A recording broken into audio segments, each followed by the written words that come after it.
Ethan Carter was not the kind of man who enjoyed surprises. As a medic aboard the small exploration vessel SS Horizon, his job was straightforward: patch up injuries, manage illnesses, and keep the crew healthy. But today things were about to get complicated. The ship's communication panel buzzed loudly, breaking the quiet hum of the engines. Ethan glanced at the screen, his brow furrowing as he read the incoming message. It wasn't from Earth or any human outpost, it was something else entirely. The signal was weak, fragmented, and filled with static, but one thing was clear: someone out there needed help. Clara Bennett, the ship's engineer, leaned over his shoulder, her blonde hair tied back in a messy bun. "What is it?" she asked, her voice tinged with curiosity. "Not sure," Ethan replied, tapping a few buttons to clean up the transmission. "Sounds like a distress call. Could be automated." He paused, listening closely. Beneath the crackling noise, there was a faint tone of plea for assistance that seemed almost desperate. Clara crossed her arms. "You think it's legit? Or just some old broadcast floating around?" "I don't know," Ethan admitted. "But if it's real, we can't ignore it." The decision didn't sit well with everyone on board. Captain Daniel Hayes, a no-nonsense man in his late 40s, frowned when Ethan brought the matter to him. "We're already behind schedule," Hayes said, pacing the cramped bridge of the ship. "If this turns out to be nothing, we've wasted fuel and time." "It might not be nothing," Ethan argued. "What if it's a shipwreck or survivors? We're explorers, aren't we? Isn't that why we're out here to help?" Hayes sighed, running a hand through his graying hair. "Fine, but if this goes south, you're taking full responsibility." With the captain's reluctant approval, the SS Horizon changed course. The signal led them deep into an uncharted region of space, far from any known trade routes or colonies. The stars outside the viewport grew dimmer, swallowed by the vast emptiness of the void. Hours passed, and the tension aboard the ship mounted. No one spoke much. Even Clara, usually quick with a joke, stayed silent as she monitored the controls. Finally, they found its source: a derelict alien ship drifting aimlessly through the darkness. Its sleek design was unlike anything Ethan had ever seen, all smooth curves and glowing panels. But the lights were flickering, and parts of the hull looked scorched, as though it had been attacked. Clara whistled softly under her breath. "That doesn't look good," Ethan nodded. "Let's suit up." They suited up in their environmental gear and boarded the alien vessel cautiously. The airlock hissed open, revealing a corridor bathed in eerie blue light. The walls shimmered faintly, pulsating like living tissue. Every step echoed unnaturally loud, and the temperature dropped noticeably as they moved deeper inside. Ethan held a handheld scanner, trying to pick up signs of life. The readings were erratic, making it hard to tell what or who they were dealing with. Then they saw her. Lying motionless on the floor near the end of the corridor was a figure unlike any human. Her skin glowed faintly blue, and her limbs were long and slender, almost delicate. She wore a tattered robe-like garment that clung loosely to her frame. Her eyes were closed, and her chest rose and fell unevenly, as though each breath cost her great effort. "She's alive!" Clara whispered urgently. Ethan knelt beside the alien girl, scanning her vitals. "She's sick," he said grimly. "Some kind of infection. Look at these lesions." He pointed to faint, glowing marks spreading across her arms and neck. Clara hesitated. "Do you think it's contagious?" "I don't know," Ethan admitted, "but we can't just leave her here." He looked at the frail creature lying before him. Despite her alien appearance, there was something undeniably human about her vulnerability. She reminded him of patients he'd treated back on Earth, people clinging to life against impossible odds. "We need to get her back to the ship," Ethan decided. Now, Clara helped him lift the girl gently, careful not to jostle her too much. They carried her back to the SS Horizon, where Ethan set up a makeshift quarantine area in the medical bay. Once she was settled, he began examining her more thoroughly. Whatever illness she had, it was unlike anything he'd encountered before. Her body temperature fluctuated wildly, and her pulse raced erratically. Yet, despite her condition, there was a strange beauty to her features, a serenity that made Ethan feel oddly protective. Hours later, the girl stirred. Her luminous eyes fluttered open, darting around the room in confusion. When she saw Ethan leaning over her, she let out a soft sound, a mix of fear and relief. She tried to speak, but her words came out in a melodic language that neither Ethan nor Clara could understand. Clara grabbed the translation device from the supply cabinet. "Let's see if this works," she muttered, fiddling with the settings.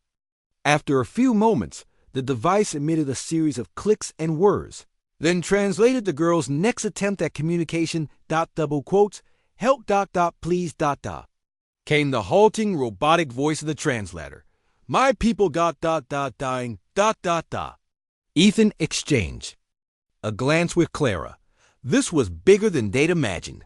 Much bigger. "What's your name?"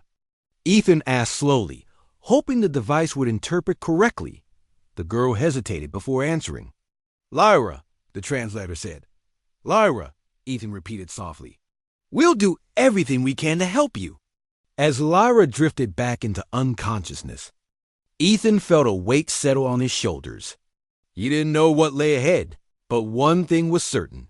Their lives, and perhaps countless others, depended on what happened next. Lyra woke up again a few hours later, her glowing blue eyes scanning the unfamiliar surroundings of the SS Horizon's medical bay. The soft hum of the ship's engines filled the air, and the sterile white walls reflected the dim light overhead. She tried to sit up, but her body felt weak, as though every movement required enormous effort. Ethan noticed immediately and rushed to her side, placing a gentle hand on her shoulder. "Easy," he said calmly. "You're safe here." Clara stood nearby, holding the translation device they'd used earlier. It wasn't perfect, but it was enough to bridge the gap between their languages. Lyra looked at them both, her expression a mix of gratitude and fear.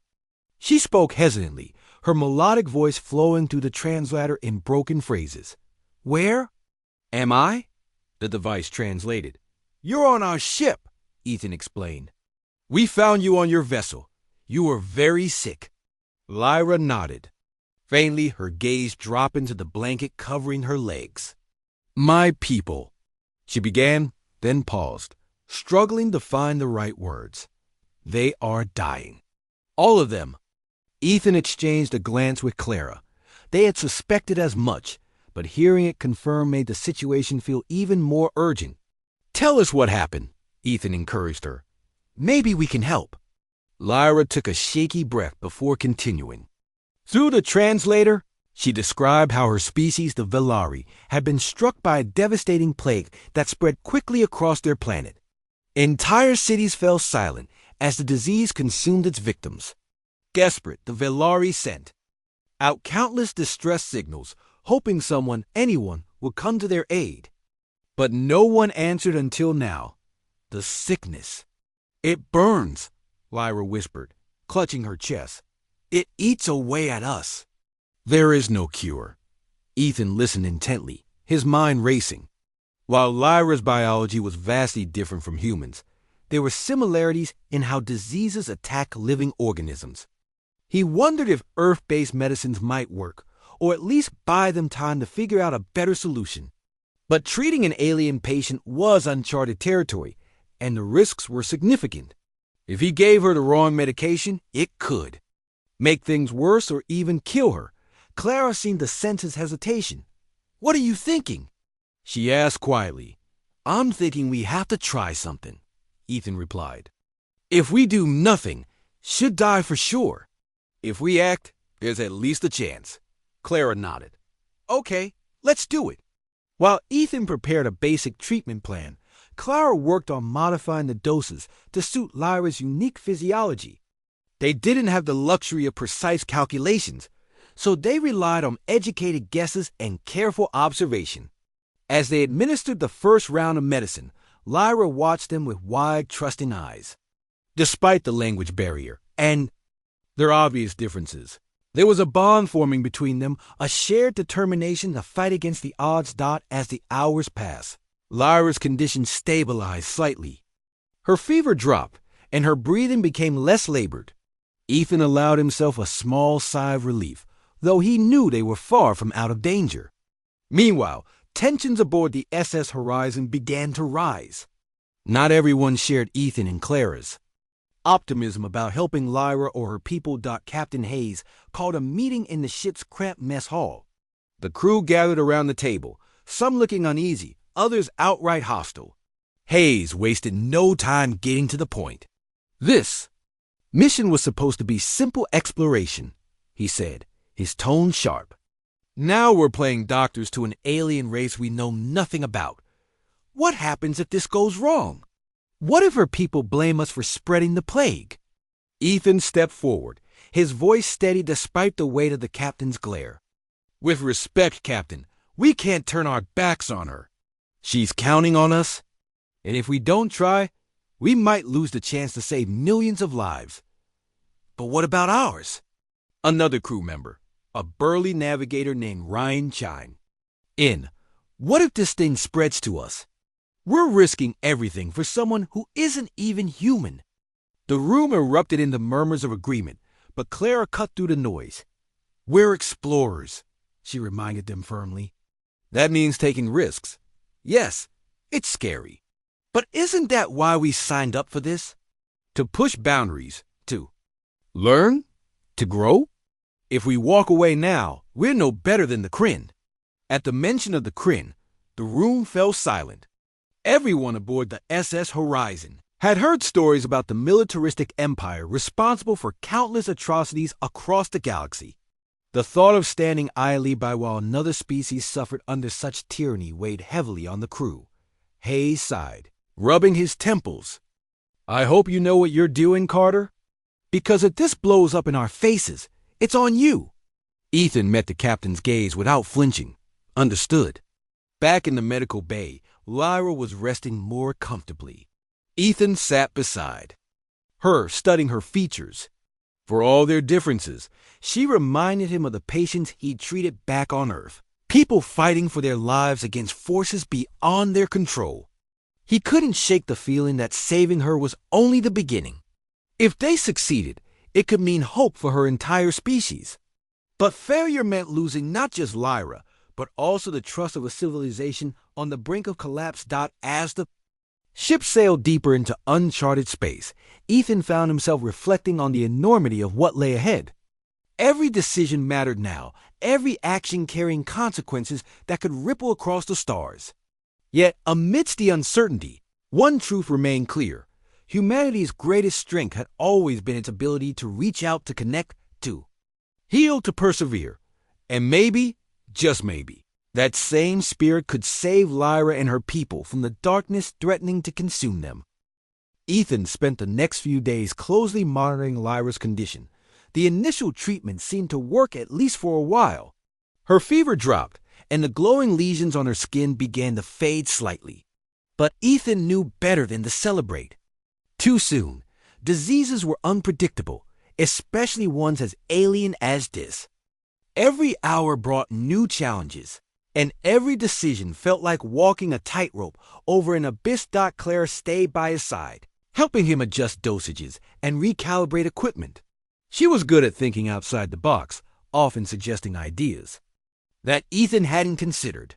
Together, they made a solid team. Still, the strain of working around the clock was starting to show.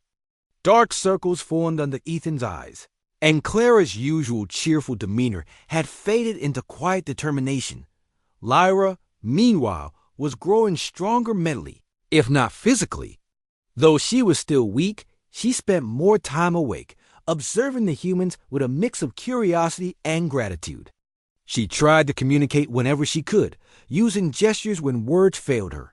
Through the translation device, she learned their names and began calling them Ethan and Clara, her pronunciation soft and melodic. One evening, as Ethan adjusted in full drip, Lyra reached out and touched his arm. Startled, he looked down at her hand resting lightly against his sleeve. Her touch was cool, but not unpleasant. She smiled faintly, her glowing blue eyes locking onto his. "Thank you," the translator said in its robotic voice. "For not giving up," Ethan hesitated before responding. "We're not done yet," he said gently. "You're getting better, but we've got a long way to go," Lyra nodded, understanding. Then, after a moment of silence, she spoke again. "My home, it is beautiful. Blue skies, green forests, like your Earth, maybe." Her voice carried a note of longing, and Ethan could see the pain in her eyes as she thought of what she might lose. "We'll get you back there," Ethan promised, though he wasn't entirely sure how. "But first, we have to focus on making you strong enough to travel." As the days passed, Ethan became increasingly determined to find a lasting solution. He scoured the ship's medical database, searching for anything that might help a similar illness, a comparable treatment. Most of the information was useless, tailored specifically to human biology. But then he stumbled upon something, a case study about a rare bacterial infection that had once ravaged parts of Africa. The bacteria produced toxins that overwhelmed the immune system, much like Lyra's plague appeared to do. Ethan called Clara over to discuss the findings. "What if we combine antibiotics with antiviral compounds?" he suggested. "The antibiotics could target whatever's causing the infection, while the antivirals might suppress the toxins." Clara raised an eyebrow. "It's risky," she said. "If her body reacts badly, we could make things worse." "I know," Ethan admitted, "but we're running out of options. If we don't try something bold, we'll lose her." Clara sighed but nodded. "All right, let's tweak the formula and see what happens." They worked tirelessly, mixing and testing different combinations. Clara modified the doses to match Lyra's physiology as closely as possible, using data from Ethan's scans. It was painstaking work, requiring precision and patience. Finally, they had a new treatment ready to administer. When they explained the plan to Lyra, she listened carefully, her expression unreadable. "Will it hurt?" the translator asked on her behalf. "Maybe a little," Ethan admitted. "But it's our best shot," Lyra nodded slowly. "Do it," she said simply. The first injection went smoothly, but within hours, complications arose. Lyra's immune system reacted violently to the foreign substances flooding her bloodstream. Her temperature spiked, and her breathing grew shallow. Ethan and Clara worked frantically to stabilize her, adjusting the dosage and administering calming agents to ease her symptoms. "It's rejecting the treatment," Clara muttered, frustration creeping into her voice. "What now?" Ethan clenched his jaw, refusing to give up. "We tweak it again. We keep going until we get it right."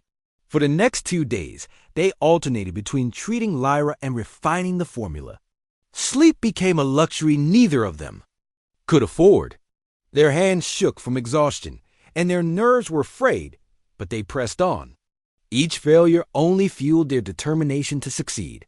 Finally, on the 3rd day, something changed. Lyra's fever broke, and her breathing steadied. The glowing lesions on her skin began to fade completely, leaving behind smooth, unblemished flesh. Ethan watched in awe as color returned to her cheeks, or at least as close to color as her luminous blue complexion allowed. "She's stabilizing," Clara whispered, relief breaking through her tired voice. "It worked. Whatever we did, it worked." Ethan sank into a chair, his legs suddenly unable to support him. For the first time in days, he allowed himself to feel a glimmer of hope. They had saved her, or at least given her a fighting chance. But as he looked at Lyra lying peacefully in the medical bay, he couldn't shake the nagging thought that this was only the beginning. Later that night, when the rest of the crew had gone to bed, Ethan sat beside Lyra, watching her sleep. She stirred briefly, opening her eyes and smiling weakly when she saw him. "You look tired," the translator said softly. Ethan chuckled despite himself. "I am tired, but I'll live." Lyra studied him for a moment, her gaze thoughtful. "Why are you doing this?" she asked. "Why risk so much for me?" Ethan hesitated, unsure how to answer. Because it's the right thing to do, he said finally. Because no one should have to face something like this alone. Lyra reached out and took his hand, her grip surprisingly strong. You remind me of my people, she said. Kind, brave, willing to fight for others. Her words struck a chord deep within him. In that moment, Ethan realized that saving Lyra wasn't just about curing her illness. It was about proving that humanity could rise to the occasion, even in the face of uncertainty. It was about showing that kindness and courage transcended species, languages, and worlds. As the SS Horizon continued its journey through the stars, Ethan felt a renewed sense of purpose. They had taken the first step toward healing, not just for Lyra, but for her entire species. And though the road ahead would be fraught with challenges, he knew they couldn't turn back now. Not when so much depended on their success. For the first time since finding Lyra, Ethan allowed himself to believe that they might actually pull this off. Lyra's recovery was slow but steady. Each day brought small improvements, her strength returning, her appetite growing, and her glowing blue skin regaining its natural luster. Ethan and Clara kept a close watch on her, adjusting treatments as needed and ensuring she remained stable. Yet, despite the progress, Lyra couldn't shake the sadness that lingered in her eyes. She often stared out the viewport of the SS Horizon, gazing at the endless expanse of stars with a mixture of longing and sorrow. One evening, while Ethan was checking her vitals, Lyra spoke up. My people are still dying, the translator said in its robotic voice. Every moment we wait, more lives are lost. Ethan paused, his hands hovering over the medical scanner. He knew she was right. Curing one person wasn't enough, not when millions were suffering. But he also knew they weren't ready to tackle such a monumental task. We'll get you back to your planet soon, he promised. But you're not strong enough yet. Pushing too hard could undo everything we've worked for. Lyra nodded, though her expression remained troubled. Tell me about Earth, she said after a moment. What is it like? Ethan smiled faintly, sitting down beside her bed. It's beautiful, he began. There are oceans so big you can't see the other side, mountains taller than anything you've ever imagined, and forests filled with life. The sky changes colors, blue during the day, orange and pink at sunset, black dotted with stars at night. Clara joined them, leaning against the wall with her arms crossed. And humans? She added. Well, we're stubborn. We make mistakes, fight among ourselves, and sometimes hurt the ones we love. But when push comes to shove, we pull together. We find ways to help each other, even if it means risking everything. Lyra listened intently, her luminous eyes reflecting wonder. You sound proud of your world. I am, Ethan admitted. But it's not perfect. Far from it. Still, there's something special about humanity, the way we keep trying, no matter how hard things get. Over the next few days, Lyra began sharing stories of her own world, Valor. Through broken translations and gestures, she described vast cities built into towering trees, rivers that sparkled like liquid crystal, and skies painted in shades of lavender and gold. Her people, she explained, valued harmony above all else.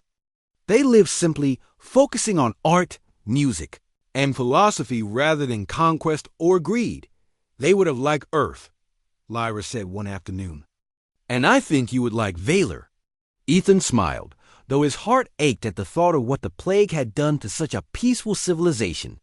I hope I get to see it someday, he replied. As Lyra grew stronger, tensions aboard the SS Horizon reached a boiling point.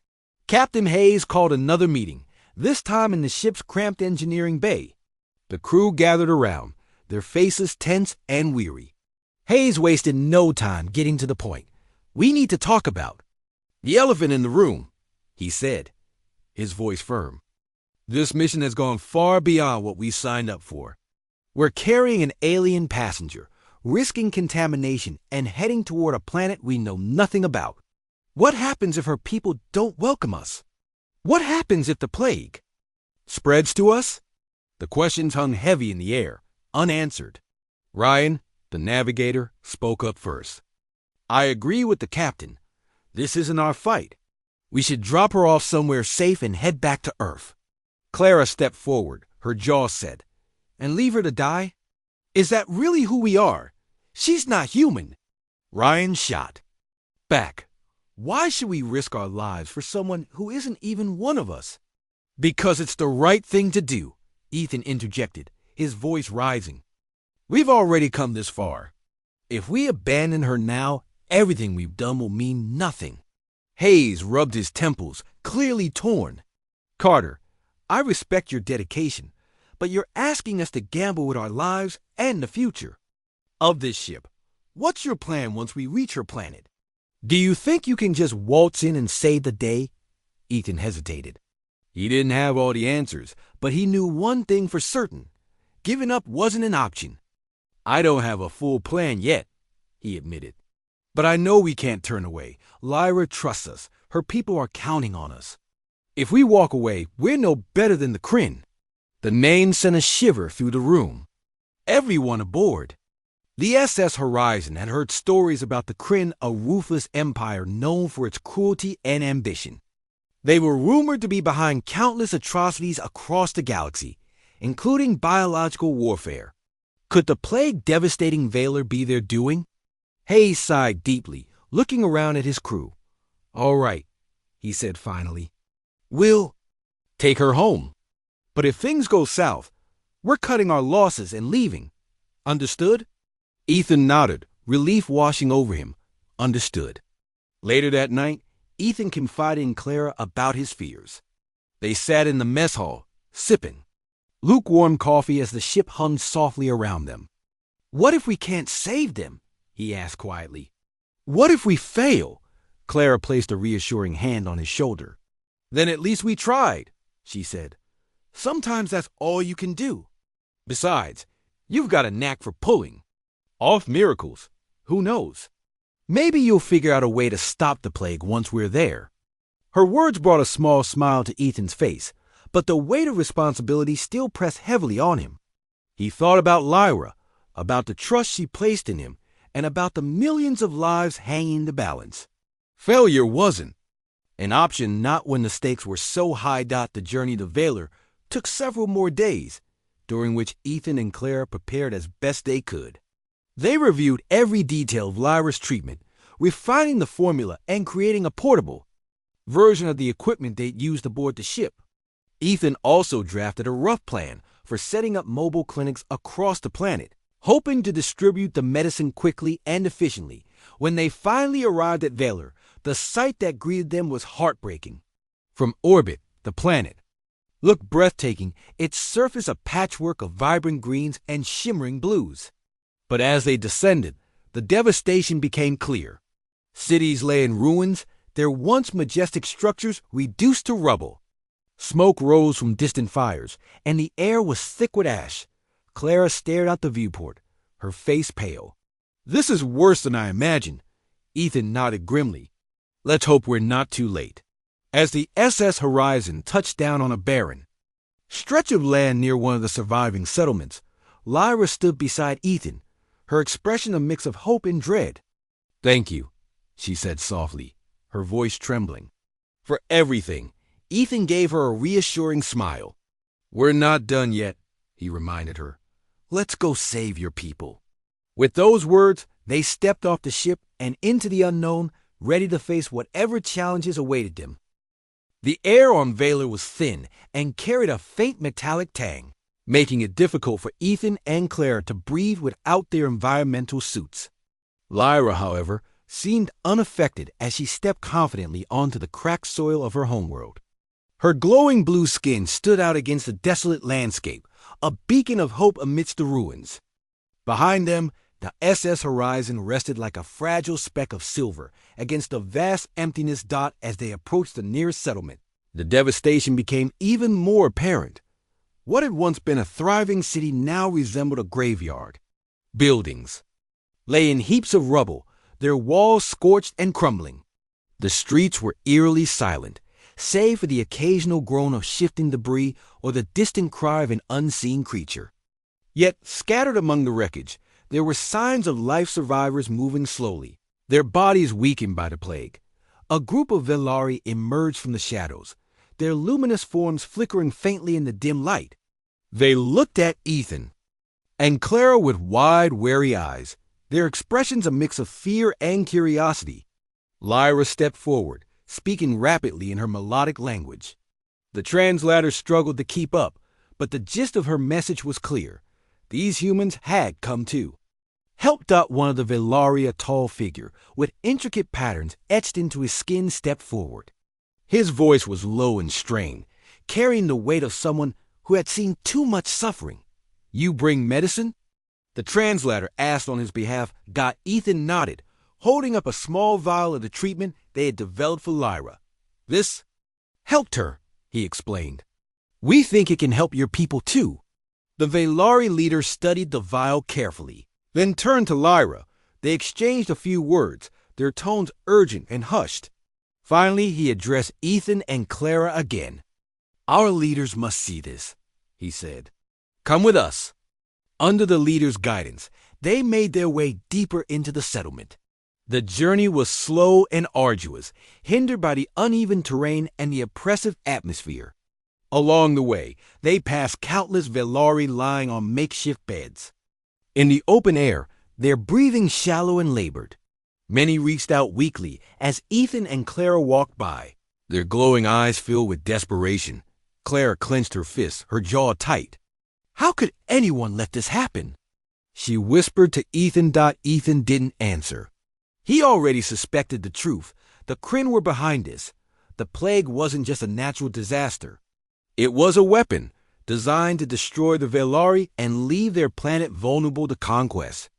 But proving it would be nearly impossible, especially when their priority was saving lives. They finally arrived at what remained of the Velari Council Hall, an ancient structure that still retained some of its former grandeur despite the damage. Inside, a group of elders sat in a circle, their frail bodies draped in tattered robes. Their skin glowed faintly, though not as brightly as Lyra's, a sign of how deeply the plague had taken hold. Lyra knelt before them, bowing her head in respect. She spoke at length, explaining everything that had happened since she fell ill, the humans who saved her, the medicine they brought, and the hope it represented. When she finished, one of the elders, a woman with delicate markings swirling across her face, spoke directly to Ethan and Clara. "You risk much to aid us," the translator said. "Why?"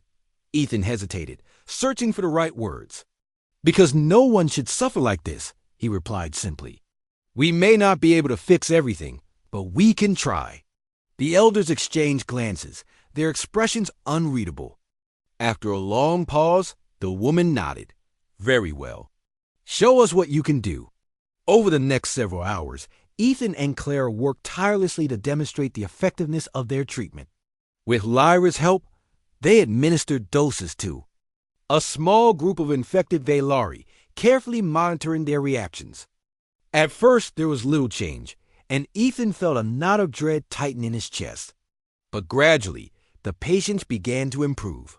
Their fevers subsided, their breathing steadied, and the glowing lesions on their skin started to fade.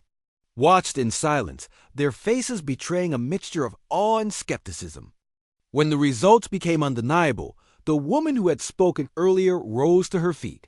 "You have our gratitude," she said solemnly, "but curing a few will not save us all. The plague spreads faster than any cure." "We know," Ethan admitted. "That's why we need your help. If we work together, we can produce more medicine and distribute it across the planet. It won't be easy, but it's possible." The elders conferred quietly among themselves before turning back to Ethan and Clara. "We will assist you," the woman declared, "but time is short. You must act quickly." With the elders' blessing, Ethan and Clara set to work establishing a makeshift laboratory inside the ruins of the council hall. Using equipment brought from the SS Horizon and materials scavenged from the surrounding area, they began mass-producing the treatment. Lyra stayed by their side, translating instructions and coordinating efforts with the Velari workers who volunteered to help Dot despite the urgency of their task. Moments of connection began to emerge. The Velari were naturally curious about their human allies, asking questions about Earth and marveling at the ingenuity of their technology. In turn, Ethan and Clara learned more about Valar's culture, their music, art, and philosophy. These exchanges fostered a sense of unity, bridging the gap between their species. But the challenges were far from over. Supplies were limited, and the process of scaling up production proved more complicated than anticipated. Equipment malfunctioned, formulas needed constant adjustment, and exhaustion threatened to overwhelm everyone involved. Still, Ethan refused to give up. Each setback only fueled his determination to succeed. One evening, as the sun dipped below the horizon, casting the ruins in a soft lavender glow, Lyra joined Ethan outside the council hall. She handed him a cup of water, her expression thoughtful. "You remind me of my father," she said through the translator. "He always believed in finding solutions, no matter how hard things got." Ethan smiled faintly, sipping the water. "I'm just doing what anyone else would do." "No," Lyra countered gently. "Not everyone would. That's why you're special." Her words struck a chord deep within him. For so long, Ethan had doubted whether he was truly making a difference. But seeing the gratitude in the Velari's eyes and hearing Lyra's unwavering faith in him, he began to believe that maybe, just maybe, they could pull this off. As the days passed, progress accelerated. Mobile clinics were set up in nearby settlements, allowing the medicine to reach more people. News of the treatment spread quickly, drawing survivors from across the planet. Slowly but surely, the tide began to turn against the plague. Yet, even as hope blossomed, Ethan couldn't shake the feeling that darker forces were at play. The Kryn hadn't attacked yet, but he knew they wouldn't stay silent forever. Whatever happened next, he vowed to stand by Lyra and her people to fight for a future where kindness triumphed over cruelty. For now, though, they had work to do. And as Ethan gazed out at the resilient faces of the Velari, he allowed himself to believe that they might actually win this battle one dose of medicine at a time. The weeks that followed were a blur of activity. The Velari, inspired by the success of the clinics, threw themselves into rebuilding their world. Survivors who had once wandered aimlessly now worked side by side with Ethan, Clara, and other volunteers to distribute medicine and care for the sick. Mobile clinics spread across the planet like seeds taking root, bringing healing to even the most remote corners of Valar. Ethan and Clara remained at the heart of the effort, overseeing operations from the council hall. They trained more Velari medics, ensuring that the knowledge of how to combat the plague would stay with Lyra's people long after the humans departed. Clara often joked that she was turning into a teacher, but her pride in what they were accomplishing was unmistakable. For Ethan, every recovered patient felt like a small victory, a reminder that their work mattered. Lyra, meanwhile, became a bridge between the two species. She translated not just words, but ideas, helping her people understand Earth's methods while teaching Ethan and Clara about Velari traditions. Through her, the humans learned to appreciate the beauty of Valar, the way its crystal-clear rivers sang as they flowed, or how its forests hummed softly at night, alive with unseen creatures. In return, she marveled at stories of Earth's resilience and creativity, finding inspiration in humanity's ability to adapt and overcome. But despite the progress, the shadow of the Kryn loomed large. Everyone knew the Empire wouldn't retreat permanently. The sudden withdrawal had been too abrupt, too calculated. It was clear they were regrouping, planning their next move. Ethan and Clara discussed this often, their voices low so as not to alarm the Velari. "We can't fight them," Clara said one evening as they sat outside the council hall, watching the stars. "Not directly. They're too powerful." "I know," Ethan replied. "But maybe we don't have to. Maybe we can expose them, show the galaxy what they've done here." Clara raised an eyebrow. "How? We don't have proof." "Yet," Ethan added firmly. "But if we keep documenting everything, the sickness, the recovery, the Kryn's involvement, we might be able to build a case. Other planets will listen. They'll have to, Clara nodded slowly. It's risky. But it's better than doing nothing. With renewed purpose, Ethan began compiling records, medical data, survivor testimonies, and detailed accounts of the Kryn's attack. He enlisted Lyra's help in translating the documents into a format that could be shared with other species. Together, they created a dossier that told the full story of Vaylor's suffering and humanity's role in its recovery. As the final shipments of medicine were distributed, the Velari held a ceremony to honor their human allies. The event took place in the ruins of the Council Hall, now partially restored thanks to the combined efforts of both species. Lanterns made of glowing crystals hung from the ceiling, casting soft light over the gathering. Music filled the air, melodic and haunting, as Velari singers performed songs of gratitude. Lyra stood before the crowd, her voice steady and clear. Today we celebrate not just survival, but hope, she said, her words flowing through the translator. Hope that kindness can triumph over cruelty. Hope that unity is stronger than division. And hope that, together, we can build a brighter future. When she finished speaking, she turned to Ethan and Clara, presenting them with gifts crafted by Velari artisans. For Ethan, it was a pendant shaped like a starburst, symbolizing courage and determination. For Clara, a bracelet woven from shimmering threads representing ingenuity and strength. Both accepted the tokens with gratitude, their eyes shining with emotion. Captain Hayes, who had reluctantly attended the ceremony, approached Ethan afterward. "You've done good work here," he admitted gruffly. "I didn't think it was possible, but you proved me wrong." Ethan smiled faintly. "We couldn't have done it without your support or the crew's." Hayes shrugged. "Let's just say I won't mention this in my report." He paused, then added, "But don't expect me to volunteer for another mission like this any time." Soon, the SS Horizon prepared to depart the following morning. As Ethan and Clara packed their belongings, Lyra joined them, her expression bittersweet. "Will you come back?" she asked, her voice tinged with uncertainty.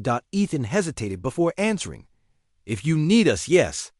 But this is your home now, your fight." Lyra nodded, though her eyes betrayed her sadness. "Thank you for everything. You've given us more than medicine. You've given us hope." Clara stepped forward, pulling Lyra into a gentle hug. "Take care of yourself," she said, "and don't forget us." "I won't," Lyra promised. "Never." As the ship lifted off, Ethan stood by the viewport, watching Vaylor grow smaller and smaller until it disappeared entirely. The journey home was quiet, each crew member lost in their own thoughts. For Ethan, it was a time of reflection. He thought about the lives they had saved, the bonds they had formed, and the battles still to come. When they finally reached Earth, Ethan and Clara shared their findings with the Global Space Council, urging them to take action against the Kryn. Their report sparked outrage among delegates, many of whom pledged to investigate further. While there were no guarantees, Ethan felt hopeful that the tide was turning, that justice might eventually prevail. Months later, as Ethan walked along a beach on Earth, he received a message from Lyra. Through the translator, her voice carried warmth and determination. "The plague is nearly gone," she wrote. "Our cities are rising again, and we have allies planets willing to stand with us against the Kryn. None of this would have been possible without you." Ethan read the message several times, a smile spreading across his face. He realized then that their journey had never been about saving one person or even one planet. It was about proving that compassion could cross boundaries, that unity could overcome fear, and that even in the darkest moments, light could be found. For Ethan, the experience had changed him forever. He had started as a medic simply trying to do his job, but he had become something more, a symbol of hope, a testament to what humanity could achieve when it chose to care. And as he gazed out at the endless horizon, he knew one thing for certain. This was only the beginning. The days blurred together as Ethan, Clara, and the Velari worked tirelessly to combat the plague. Each new clinic they set up brought a glimmer of hope, but it also highlighted the enormity of the task ahead. The disease was relentless, spreading faster than even their best efforts could contain it. Despite their progress, entire villages still fell victim to its wrath, leaving behind empty streets and silent homes. Ethan's body ached from exhaustion, his mind stretched thin by constant problem-solving. He rarely slept, instead spending hours tweaking formulas and training Velari volunteers to administer the treatment. Clara was no better off. Her hands were calloused from handling tools and machinery, and dark circles shadowed her eyes. Yet neither of them complained. They knew they couldn't afford to slow down, not when every second counted. Lyra stayed close to them, acting as both translator and guide. Her strength had returned almost completely, and she moved with purpose, organizing supply runs and rallying her people. She became a symbol of resilience for the Velari, proof that recovery was possible. But beneath her calm exterior, Ethan could see the weight she carried, the burden of knowing how many lives depended on their success. One evening, as the team took a rare break, Lyra approached Ethan where he sat slumped against a crumbling wall. "You need rest," she said softly, her voice carrying concern. "Even heroes must sleep." "I'm fine," Ethan replied automatically, though his bloodshot eyes told a different story. "There's too much to do." "You're no use to anyone if you collapse," Clara chimed in, joining them. She tossed him a piece of dried fruit. "Eat something at least." Ethan accepted the food reluctantly, biting into it without enthusiasm. "We're running out of time," he muttered. "Every day we delay means more deaths."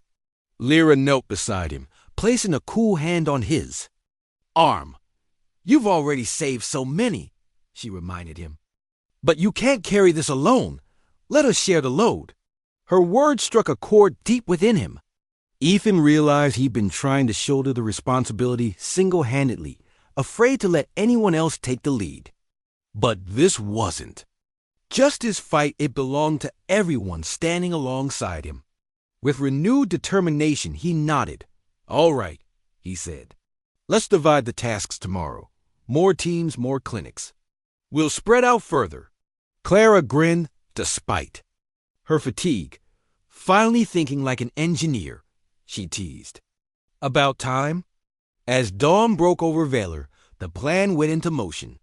Teams of humans and Velari fanned out across the planet, setting up mobile clinics in remote areas. Ethan led one group, demonstrating how to mix and administer the medicine while Lyra translated his instructions. Clara stayed behind at the main lab, overseeing production and troubleshooting equipment issues. The response from the Velari was overwhelming. Survivors traveled long distances to reach the clinics, some crawling on hands and knees when they could no longer walk. Ethan watched as families reunited, tears streaming down their faces as loved ones began to recover. It was a reminder of why they were doing this, a testament to the power of perseverance. But not all news was good. Reports trickled in of settlements too far gone to save, entire populations wiped out before help could arrive. Ethan forced himself to focus on what they could achieve rather than dwell on what they couldn't. Still, the losses weighed heavily on him. Knowing at his resolve, then came the day when everything changed. A scout ship appeared in the sky. Its sleek design unmistakably Kryn. Panic rippled through the Velari, memories of past atrocities surfacing like open wounds. Ethan and Clara exchanged grim looks. They had known this moment might come, but that didn't make it any less terrifying. The Kryn vessel descended near the council hall, kicking up clouds of dust as it landed. Armed soldiers emerged, their uniforms gleaming under the pale sunlight. At their head stood a tall figure clad in black armor, his cold gaze sweeping over the gathered crowd. Lyra stepped forward, her voice steady despite the fear radiating from those around her. "What do you want?" the translator asked on behalf of the Velari. The armored leader sneered. "Your planet is dying," he said, his tone dripping with disdain. "Why resist? Surrender now, and we will spare what remains of your species.